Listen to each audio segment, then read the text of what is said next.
es sin partes móviles, resistente, confiables y fáciles de mantener, ampliamente establecido y aceptado. También que siempre existe una pérdida de presión permanente a causa de efectos por fricción. El costo de la energía extra de bombeo puede ser importante para instalaciones grandes. Esto quiere decir de que entre más grande sea la instalación se va a hacer más pérdida de presión, por lo tanto vamos a necesitar compensar esta pérdida aplicando o inyectando presión, y esto lleva a más costos para la empresa.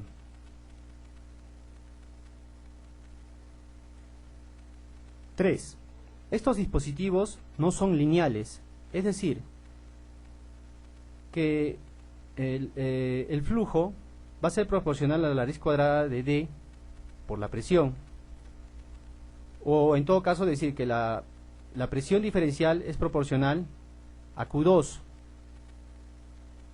Esto limita el alcance útil de un medidor entre el 25 a 100% del flujo máximo. En flujos inferiores, la medición de la presión diferencial está dada por debajo del 6% de escala natural y por supuesto es imprecisa.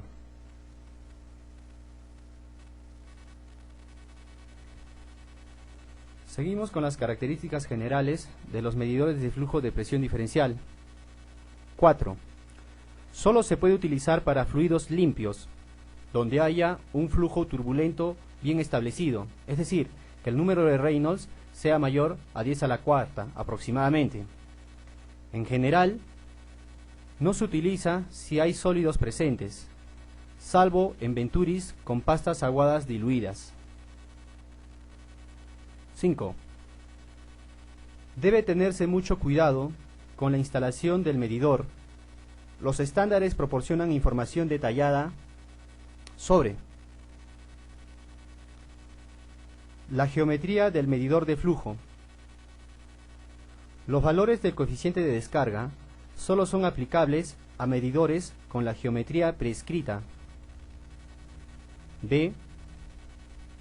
Longitudes mínimas en el ascenso y descenso del flujo en el tubo recto del medidor. C. La disposición de los tubos de presión que conectan el medidor de flujo con el dispositivo de presión diferencial. Entonces tenemos que darnos cuenta de la disposición.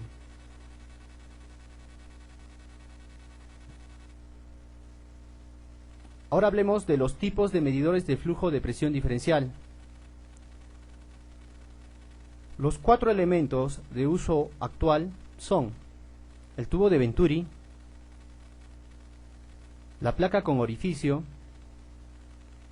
el tubo de Daly y la boquilla. En esta presentación solamente vamos a hablar del tubo de Venturi y de la placa con orificio, también porque son los más usados y en el caso de la placa con orificio es el más barato. Empecemos con el tubo de Venturi. Es un dispositivo que origina una pérdida de presión al pasar por un fluido.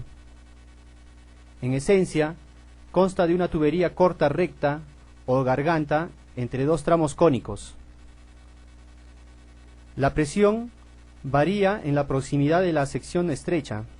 Así, al colocar un manómetro o instrumento registrador en la garganta, se mide la caída de presión y se hace posible calcular el caudal instantáneo. Como vemos en la gráfica, tenemos la garganta, tenemos las dos tomas de presión, una toma de alta presión, aguas arriba, y otra toma de presión, aguas abajo. Tenemos un cono de entrada y un cono de salida.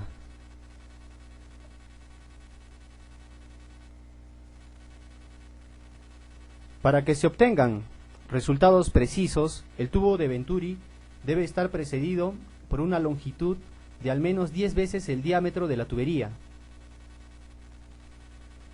La medición de los diámetros y las dos precisiones permite determinar la velocidad y con esta el diámetro de la garganta y el caudal másico.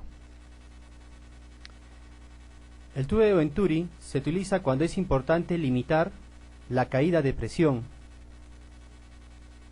También se usa para fluidos sucios y ligeramente contaminados. Como podemos ver, acá tenemos una imagen superior de un tubo de Venturi, donde podemos ver el cilindro de entrada,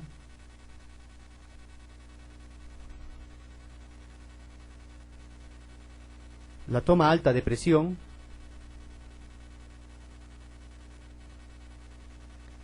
el cono convergente que vimos con su caída gradual,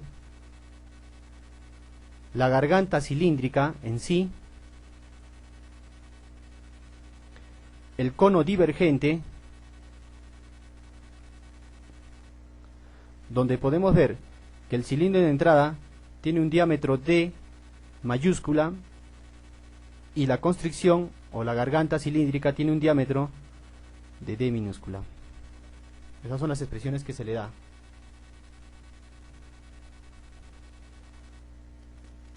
Entonces, viendo ahora una vista lateral de un tubo de Venturi, podemos ver la toma de presión de aguas arriba, toma de presión de aguas abajo, una sección de entrada, cámaras piezométricas, la sección de garganta y la sección de salida. Las ventajas de utilizar un tubo de Venturi. Primero, produce una menor pérdida de carga permanente que la producida por del diafragma y la tobera de flujo, gracias a los conos de entrada y salida. Medición de caudales superiores a un 60% a los obtenidos por el diafragma para la misma presión diferencial e igual diámetro de tubería. El tubo de Venturi requiere un tramo recto de entrada más corto que otros elementos primarios. También produce la facilidad para la medición de flujo de líquidos con sólidos en suspensión. En el gráfico vemos un tubo de Venturi de gran escala. Y acá, en el segundo gráfico, ya podemos observar las dos tomas de presión.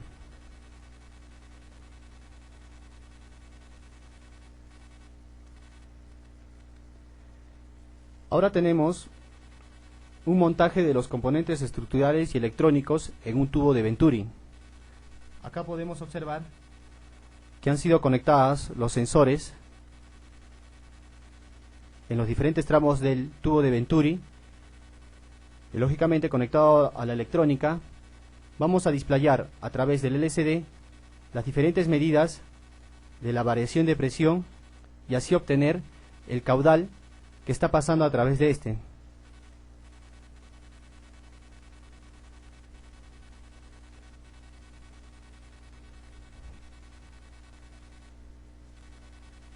Ahora hablemos de la placa con orificio. La placa de orificio es uno de los dispositivos de medición más antiguos. Fue diseñado para usarse en gases, no obstante, se ha aplicado ampliamente y con gran éxito para medir el gasto de agua en tuberías.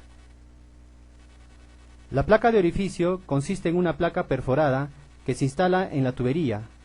El orificio que posee es una abertura cilíndrica o prismática a través de la cual fluye el fluido. Como podemos ver, tenemos